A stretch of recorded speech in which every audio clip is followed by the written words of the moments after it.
1500 பாடசாலைகளை மூடுவதற்கு அரசாங்கம் தீர்மானம் எடுத்திருக்கிறது.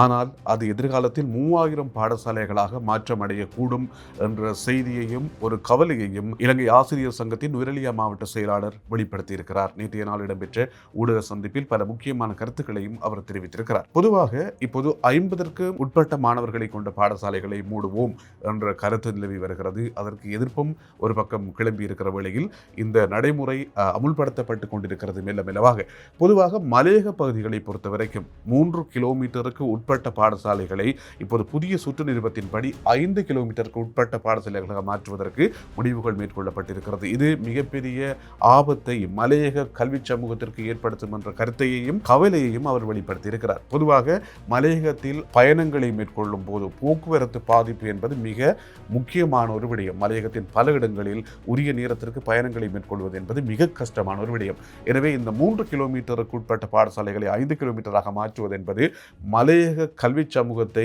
சீரழிக்கின்ற ஒரு செயற்பாடு என்ற கருத்தையும் அவர் தெரிவித்திருக்கிறார்.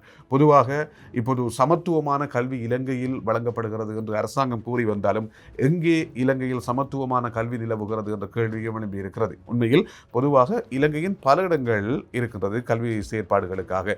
மலையகத்தை பொறுத்த வரைக்கும் உரிய நேரத்திற்கு போக்குவரத்துகளை மேற்கொள்ள வேண்டும். மலையகத்தின் பல தோட்டப்புற பாடசாலைகளில் ஏற்கனவே கல்வியில் பின்தங்கிய பகுதிகளாக இருக்கக்கூடிய அந்த பிரதேசம் இப்போது அமுல்படுத்தப்பட காத்திருக்கின்ற இந்த 5 கிலோமீட்டருக்கு உட்பட்ட பாடசாலைகள் என்ற திட்டம், அதனூடாக 50 மாணவர்களுக்கு உட்பட்ட பாடசாலையை மூடுவது தொடர்பான திட்டங்களுக்கு அதிகளவாக மலையக பகுதிகளில் பாதிப்பை ஏற்படுத்தும். இப்போது இருக்கக்கூடிய மலையக மாணவர்களின் கல்வித்தரம் இன்னும் வீழ்ச்சி அடையும் அபாயம் இருப்பதாகவும் சொல்லப்பட்டிருக்கிறது. பொதுவாக இந்த கருத்து தொடர்பில் உங்களுடைய கருத்துக்களையும் நீங்கள் சொல்லலாம். மலையக பகுதிகளில் இந்த 50க்கும் குறைந்த பாடசாலைகள், அதாவது 50 மாணவர்களுக்கு உட்பட்ட பாடசாலைகள் அதிகளவாக இருக்கிறது.